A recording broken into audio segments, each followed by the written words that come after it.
రాష్ట్ర వ్యాప్తంగా ఉన్న ప్రైవేట్ అన్ఎయిడెడ్ కళాశాలలకు ప్రభుత్వం వెంటనే ఫీజు రీయింబర్స్మెంట్ బకాయిలు చెల్లించాలని ఏపీ ఎఫిలియేటెడ్ ప్రైవేట్ మరియు అన్ఎయిడెడ్ కళాశాలల మేనేజ్మెంట్ అసోసియేషన్ గౌరవ సలహాదారులు రాజమహేంద్రి మహిళా కళాశాలల chairman doctor TK Visweswara Reddy demand చేశారు. ఈ సందర్భంగా సోమవారం ఉదయం స్థానిక గోకవరం బస్టాండ్ సమీపంలో మహాత్మాగాంధీ విగ్రహం వద్ద రిలే నిరాహార దీక్షలు ప్రారంభించారు. ఈ సందర్భంగా పలు కళాశాలల విద్యార్థులు స్వచ్ఛందంగా తరలివచ్చి దీక్షలో కూర్చొని ప్రభుత్వం తక్షణమే స్పందించి ఫీజు రీయింబర్స్మెంట్ బకాయిలు వెంటనే చెల్లించి విద్యార్థుల భవిష్యత్తును కాపాడాలని నినాదాలు చేశారు. ఈ సందర్భంగా టీకే విశ్వేశ్వరరెడ్డి మాట్లాడుతూ రాష్ట్ర వ్యాప్తంగా 6,500 కోట్లు, జిల్లా వ్యాప్తంగా 250 కోట్లు ఫీజు రీయింబర్స్మెంట్ బకాయిలు 9 వాయిదాలను ప్రభుత్వం చెల్లించాల్సి ఉందని తెలిపారు.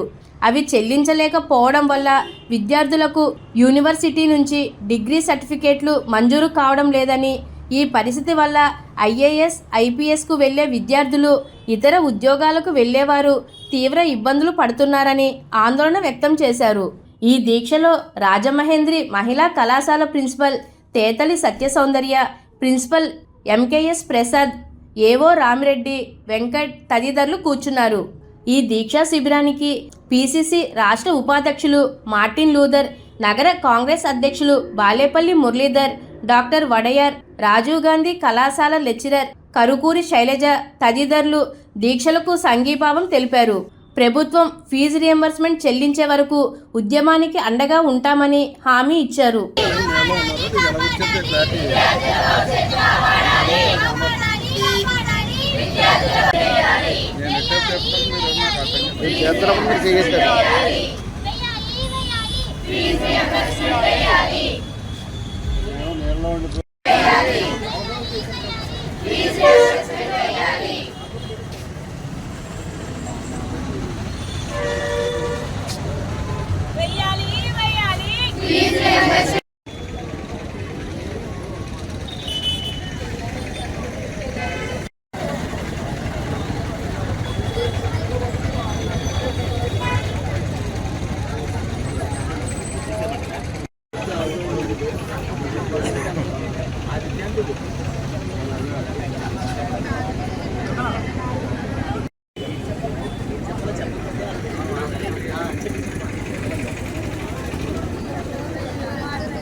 విడుదల చేయాలి. 7,000 కోట్ల రూపాయల ఫీజు రీయింబర్స్మెంట్ విడుదల చేయాలి. 7,000 కోట్ల రూపాయల ఫీజు రీయింబర్స్మెంట్ విడుదల చేయాలి. ఫీజు రీయింబర్స్మెంట్ బకాయిలు వెంటనే విడుదల చేయాలి. ఫీజు రీయింబర్స్మెంట్ బకాయిలు వెంటనే విడుదల చేయాలి.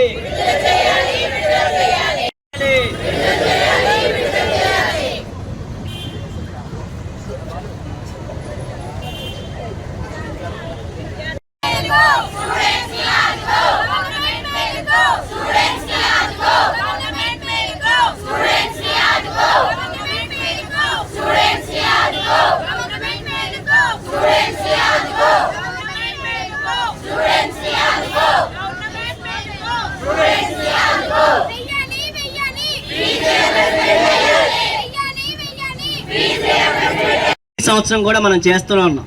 ఈ ప్రతి సంవత్సరం కూడా రాష్ట్ర ప్రభుత్వం ఓ 2,000 కోట్లు, ఒక 3,000 కోట్లు విడుదల చేసి పూర్తి స్థాయిలో ఎక్కడ ఏ సంవత్సరం కూడా ఫీజు రీయింబర్స్మెంట్ బకాయిల్ని ఈ రోజు దాకా విడుదల చేయలేదు. అలా బకాయిలు కావస్తా ఉంటే దాదాపు వైసీపీ ప్రభుత్వంలో ఉన్న బకాయిల కాడి నుంచి స్టిల్ ఈ రోజు కూటమి ప్రభుత్వం అధికారంలోకి వచ్చిన వరకు 7,000 కోట్ల రూపాయలు ఈ రోజు ఫీజు రీయింబర్స్మెంట్ బకాయిలు ఈ రాష్ట్రంలో ఉన్నాయి. ఈరోజు రాష్ట్ర ప్రభుత్వం ఒకటే చెప్తా ఉంది. గతంలో ఏ ప్రభుత్వం వచ్చినా ఇలా అధికారంలోకి వచ్చేటప్పుడు ఏం చెప్తా ఉన్నారంటే మీ విద్యార్థులకి పిల్లలకి ఫుల్ ఫీజు రీఎంబర్స్మెంట్ ఇచ్చేస్తాం. మీకు ఏ కాలేజీలు కావాలంటే ఆ కాలేజీలు సెలెక్ట్ చేసుకోండి. డిగ్రీ విద్యార్థులకైతే degree full fees reimbursement, engineering college విద్యార్థులైతే engineering full fees reimbursement, PG విద్యార్థులైతే పీజీకి ఫుల్ ఫీజు రీఎంబర్స్మెంట్ అని చెప్పుకుంటూ ఓ పక్కన ఫీజు రీఎంబర్స్మెంట్ డబ్బులు విడుదల చేయట్లేదు. ఈరోజు ఆ ప్రైవేట్ కాలేజీల్లో, ఈరోజు ఆ ప్రైవేట్ ఇంజనీరింగ్ కాలేజీల్లో పరిస్థితి ఏంటంటే ఈరోజు కొన్ని కాలేజీలు అక్కడ ఫీజు రీఎంబర్స్మెంట్ డబ్బుల మీదే బ్రతుకుతా ఉన్న కాలేజీలు కొన్ని ఉన్నాయి. వీళ్ళు ఫీజు రీఎంబర్స్మెంట్ డబ్బులు వేయక విద్యార్థులు తెచ్చి కట్టలేక ఈరోజు అక్కడ లెక్చరర్లకి జీతాలు ఇవ్వలేక అనేక ఇబ్బందులు పడతా ఉన్నారు. అలాంటి తరుణంలో విద్యార్థులు మీరు కట్టాలని చెప్పి ఒత్తిడి చేస్తా ఉన్న పరిస్థితి కూడా రాష్ట్రంలో కనిపెడతా ఉంది. ఓ పక్కన ఇదే విషయాన్ని రాష్ట్ర ప్రభుత్వాన్ని తీసుకెళ్తే ఎవరు వాళ్ళు ఒత్తిడి చేసేవాళ్ళు వాళ్ళ పేర్లు చెప్పండి, ఆ కాలేజీ ఫోన్ చేసి ఎందుకు ఒత్తిడి చేస్తారు, మేము విడుదల చేయాల్సి వచ్చినప్పుడు విడుదల చేయాలి. అదేంటి రాష్ట్ర ప్రభుత్వం ఇప్పుడు మొన్న కూడా బడ్జెట్ ప్రవేశపెట్టారు.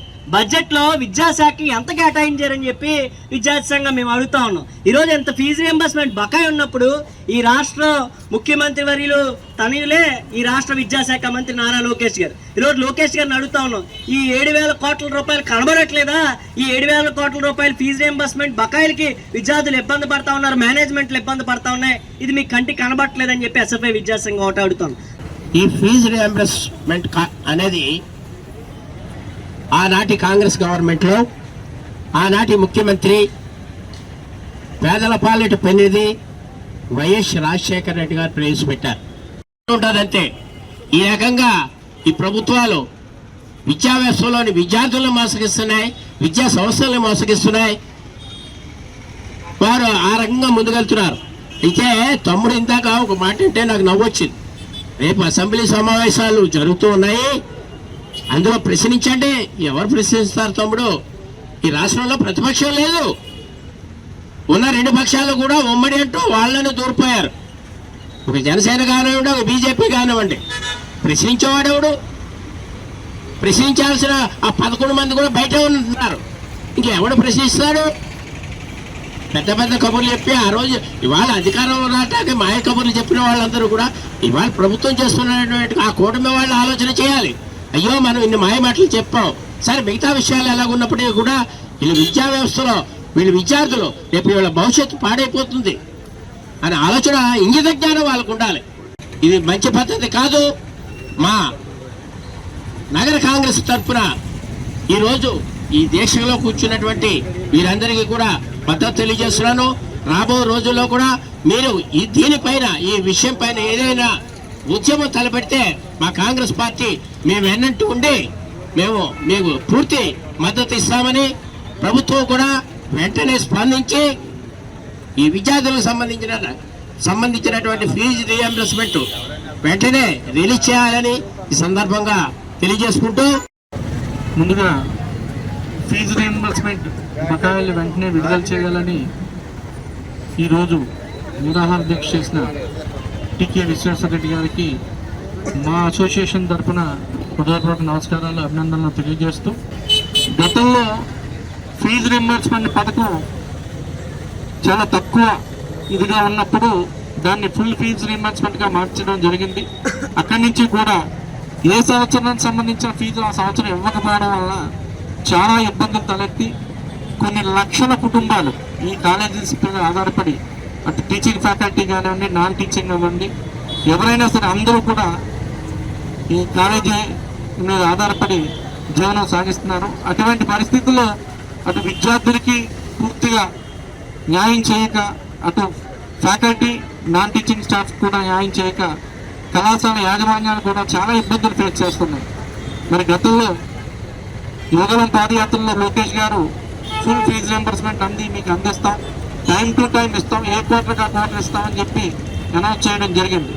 మరి ఈ సందర్భంగా రాష్ట్ర విద్యాశాఖ మంత్రి లోకేష్ గారికి, అలాగే రాష్ట్ర ఉప ముఖ్యమంత్రి పవన్ కళ్యాణ్ గారికి కూడా మేము ఒకటే కోరుతున్నాం, మీరు ఈ రాష్ట్రంలో ఉన్న విద్యా సంస్థలు విద్యార్థుల యొక్క ఎక్కట్లు ఒకసారి తెలుసుకుని మీరు ఈ సంస్థలన్నీ కూడా ప్రగతి పదంలో నడిపించడానికి మీ సహకారం అందివ్వాలి. అలాగే రాష్ట్ర ముఖ్యమంత్రి గారిని కూడా మా అసోసియేషన్ సభ్యులు కలవడం జరిగింది. త్వరలో రిలీజ్ చేస్తామన్నారు, కానీ యాక్చువల్గా లాస్ట్ క్యాబినెట్ మీటింగ్లో 1200 కోట్లు రిలీజ్ చేస్తామని అనౌన్స్ చేయడం జరిగింది. బట్ అది కూడా సంక్రాంతి కానుక ఇస్తామని చెప్పి అనౌన్స్ చేయడం జరిగింది. అది ఇప్పటివరకు రాలేదు. మన ఉమ్మడి తెలుగు రాష్ట్రాల్లో రాజశేఖర రెడ్డి గారు ఒక బృహత్తరమైనటువంటి పథకాన్ని ప్రారంభించారు. అదేంటంటే ఫీజు రియంబర్స్మెంట్. పూర్వం ఒక ఇంజనీర్ చదవాలంటే డబ్బున్నోడే చదివించాలి, ఒక డాక్టర్ చదివించాలంటే కోటీశ్వరుడే చదివించాలి. సామాన్యులు ఎవరు కూడా ఇంజనీర్ కానీ డాక్టర్ కానీ లేకపోతే పెద్ద పెద్ద చదువులు చదవాలంటే అది మన లెవెల్లో ఉన్నది కాదురా అబ్బాయి, మనం ఎంతసేపు ఏదో కాలక్షేపం చదివి ఏదో కూలి పని చేసుకుందామని ఆలోచన చేసేవారు. అటువంటి పరిస్థితుల్లో మరి రాజశేఖర రెడ్డి గారు మహానుభావుడు పేదవాడు కూడా ఉన్నతమైన విద్య చదవాలి, వాళ్ళు కూడా డాక్టర్ అవ్వాలి, ఇంజనీర్ అవ్వాలి, ఐఏఎస్ అవ్వాలి, ఐపీఎస్ అవ్వాలనే ఉద్దేశంతో ఈ ఫీజు రియంబర్స్మెంట్ అనే పథకాన్ని ఆయన ప్రారంభించడం జరిగింది. ఆ పథకం ప్రారంభించినప్పటి నుంచి కూడా మరి చాలా చక్కగా ఈ పథకాన్ని ఆయన రన్ చేయడం జరిగింది. ఆయన తర్వాత చంద్రబాబు నాయుడు గారు కూడా ఈ పథకాన్ని బాగా రన్ చేశారు. మన లోకేష్ గారు మరి గవర్నమెంట్ వస్తే మేము ఫుల్ ఫీజు రియంబర్స్మెంట్ ఇచ్చేస్తాం, ప్రతి క్వార్టర్ ఇచ్చేస్తామని చెప్పడం జరిగింది. జగన్ గారి హయాంలో 3 క్వార్టర్లు ఎగ్గొట్టాడు ఆయన. వీళ్ళు వచ్చి 2 సంవత్సరాల కాలంలో వీళ్ళు ఒక 8 క్వార్టర్లు ఇవ్వాల్సి ఉంటే ఆ 8 క్వార్టర్లలోనూ ఒక 2 క్వార్టర్స్ వేశాడు, 6 మానేశాడు. 6 ప్లస్ 9. ఈ 9 క్వార్టర్స్కి కలిసి ఈ రాష్ట్రంలో ఇవ్వాల్సిన అమౌంట్ ఎంత అంటే 7,000 కోట్ల రూపాయలు ఇవాళ రాష్ట్ర ప్రభుత్వం ఫీజు రియంబర్స్మెంట్ ద్వారా కాలేజీ మేనేజ్మెంట్స్కి ఇవ్వాలి. పోనీ గవర్నమెంట్ ఎంతసేపు ఎవరినో పెద్దవాళ్ళు ఆలోచిస్తారు, ఇది బాగా రిచ్గా ఉన్న కాలేజీల గురించి ఆలోచిస్తారు. అలాంటి ఒక 5% కూడా ఉండవు. ఎక్కువ కాలేజీలు 90% ఆఫ్ ద కాలేజీలు మిడిల్ క్లాస్ వాళ్ళు, మిడిల్ క్లాస్ వాళ్ళే రన్ చేస్తారు. ఈ కాలేజీలు ఎందుకు పెట్టుకుని రన్ చేస్తారా మీరంటే ఇది ఒక గౌరవప్రదమైనటువంటి జాబ్ లాగా. మనం ఉద్యోగం చేయకుండా ఒక కాలేజీ పెడితే మనం 10 మందికి ఎంప్లాయ్మెంట్ క్రియేట్ చేస్తున్నాం, కొంతమంది విద్యార్థులకు విద్య నేర్పిస్తున్నాం. చాలా గౌరవప్రదమైనటువంటి వ్యక్తులు అందరూ కూడా కాలేజీలు స్టార్ట్ చేసి కాలేజీలు రన్ చేయడం జరుగుతుంది. మరి ఈ కాలేజీలు ఈ రన్ చేసే వాళ్ళు ఇవాళ ఫీజు రియంబర్స్మెంట్ లేకపోవడం వల్ల పరిస్థితి ఏంటో తెలియక ఆత్మహత్యలు చేసుకోవాలనే పరిస్థితి వచ్చారు. ఎందుకంటే ఉన్నప్పటికీ అన్నీ తాకట్లు పెట్టారు, అప్పులు వచ్చిన కానీ చేశారు. కొంతమంది భారీ మంగళసూత్రాలు కూడా తాకట్లు పెట్టేసేసి లెక్చరర్స్కి వాళ్ళకి జీతాలు ఇవ్వడం అనేది జరిగింది. ఎందుకంటే ఒక నెల జీతం రాకపోతే లెక్చరర్స్ ఎంత తాజా పడిపోతారో అందరికీ తెలుసు. ఎందుకంటే సామాన్యమైన మధ్యతరగతి కుటుంబంలో ఉన్నటువంటి ఈ టీచర్స్ లెక్చరర్స్ ఆ నెల జీతం రాకపోతే చాలా ఇబ్బంది పడతారు. మన చూస్తున్నాం గవర్నమెంట్ ఎంప్లాయీస్ 1వ తారీఖు రాకుండా 5వ తారీఖు జీతం ఇస్తే అలా కొల్లలో చేసేసి రాష్ట్రం అంతా హడావిడి చేయాలి. అటువంటిది మరి 2-3 నెలల జీతం పోతే ఈ లెక్చరర్స్ పరిస్థితి ఎలా ఉంటుందని ఆలోచించి కరస్పాండెంట్స్ అందరికీ కూడా అప్పులు చేసి శాలరీస్ ఇస్తున్నారు. దగ్గర 2.5 సంవత్సరాల నుంచి కరస్పాండెంట్స్కి ఫీజు రియంబర్స్మెంట్ పట్టలేదు. ఇంకా పిల్లల విషయానికి వచ్చినట్లయితే మరి పిల్లలు సర్టిఫికేట్లు చాలా కాలేజెస్ కాదు. ఇవాళ మన ఆదికవి నంద యూనివర్సిటీ కానీ గవర్నమెంట్ ఆర్ట్స్ కాలేజీలో కానీ మీకు ఫీజు రియంబర్స్మెంట్ రాలేదని చెప్పి సర్టిఫికేట్లు ఇవ్వట్లేదు. ఎంతో కష్టపడి డిగ్రీ పాస్ అయ్యి ఐఏఎస్ ఐపీఎస్ అవుతాం అనుకున్న వాళ్ళు సర్టిఫికేట్లు లేక మన రాజమండ్రిలో ఈ మధ్య లక్ష్యం ఏంటంటే బట్టల కొట్లు బంగారు కొట్లు ఎక్కువైపోయినాయి. మన రాజమండ్రి ఆడికి వెళ్ళిపోయి బంగారు కొట్లోను బట్టల కొట్లోను సేల్స్ గర్ల్స్గా సేల్స్ బాయ్స్గా జాయిన్ అయిపోయి జీవనం సాగిస్తున్నారు. అయ్యా దయించండి, లోకేష్ గారు ఉద్యోగాలు ఇస్తారని చెప్తారు. మీరు ఉద్యోగాలు సర్టిఫికేట్లు లేకుండా ఉద్యోగాలు ఎలా చెప్తారు? అసలు సర్టిఫికేట్లు పిల్లల దగ్గర ఉండాలి కదా, హాల్ టికెట్లు ఇస్తేనే కదా పరిస్థితులు రాసి ఏమీ లేకుండా ఉద్యోగాలు ఇచ్చారు. ఎంత ఉద్యోగాలు ఏం తీసుకుంటారు? కాబట్టి లోకేష్ గారు ఆలోచించండి, తక్షణం ఫీజు రియంబర్స్మెంట్ రిలీజ్ చేయండి. ఒకవేళ కనుక ఈ ఫీజు రియంబర్స్మెంట్ కనుక మీరు రిలీజ్ చేయకపోతే చాలా ఒక్కరోజే కాదు రిలే నిరాహారదీక్ష చేశాం. రోజు చూస్తాం. మీరు కనుక రిలీజ్ చేయకపోతే ఇది నిరవధిక రిలే నిరాహారదీక్ష కంటిన్యూ అవుతుంది. గోదావరి పరిరక్షణ కోసం 46 రోజులు నేను ఎలా అయితే నిరవధిక నిరాహారదీక్ష చేశాను, దాంట్లో మరి నరేంద్ర మోడీ గారు 56 కోట్లు, అలాగే మన జగన్ గారు 34 కోట్లు, మున్సిపాలిటీ వాళ్ళు 7 కోట్లు ఇస్తే ఉరికినీటి శుద్ధి కర్మాగారు కడతారు. 150% అయిపోయింది. అలాగే ఈ ఫీజు రియంబర్స్మెంట్ కోసం నిరవధిక నిరాహారదీక్ష కూడా చేయడం జరుగుతుంది. మరి వేళ మన జిల్లాలో ఉన్నటువంటి అనేక కాలేజీలు అందరూ కూడా వచ్చి మాకు ఎంతో కోఆపరేట్ చేయడం జరిగింది. మాకు సంఘీభావం కూడా తెలియజేశారు. మరి రాజీవ్ గాంధీ కాలేజీ నుంచి పొద్దు నుంచి కూడా ఇక్కడున్న స్టాఫ్, ప్రిన్సిపల్ గారు, వైస్ ప్రిన్సిపల్ గారు అందరూ కూడా వచ్చారు. అలాగే దివ్య కాలేజీ రాజానగర్ నుంచి వచ్చారు. అలాగే జీబీఆర్ కాలేజీ అనపర్తి నుంచి వచ్చారు. అలాగే సాయిమాధవ్ కాలేజీ మన అనపర్తి నుంచి అనంతరెడ్డి గారు ఆయన వచ్చారు. అలాగే కొండవీడి కాలేజీ గోపాలపురం వచ్చారు. అలాగే ఆదిత్య కాలేజీ నుంచి ప్రిన్సిపల్స్ ఇద్దరు వచ్చారు. అలాగే అల్లూరి వరాలమ్మ కాలేజీ నుంచి లక్వరం సెక్రటరీ కరెస్పాండెంట్ ఆయన వచ్చారు. అలాగే అందరూ కూడా స్టేట్ లెవెల్లో స్టేట్ ప్రెసిడెంట్, సెక్రటరీ అందరూ కూడా ఫోన్ చేసి చెప్పారు. చూద్దాం దీని మీద ఉద్యోగం తీవ్రతరం చేద్దామని చెప్పి చెప్తున్నారు. అయ్యా లోకేష్ గారు, మీకు నమస్కారంతో ఈ విద్యార్థుల జీవితాలను నాశనం చేయండి. అలాగే ఈ కరెస్పాండెంట్ని ఆత్మహత్యలను ప్రోత్సహించండి. ఖర్చులు కూడా ఫీజు రియంబర్స్మెంట్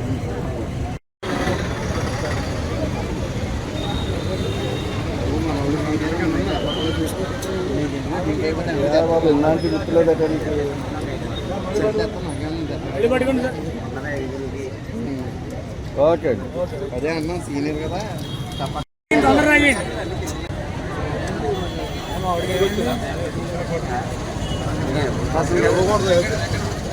సార్ సార్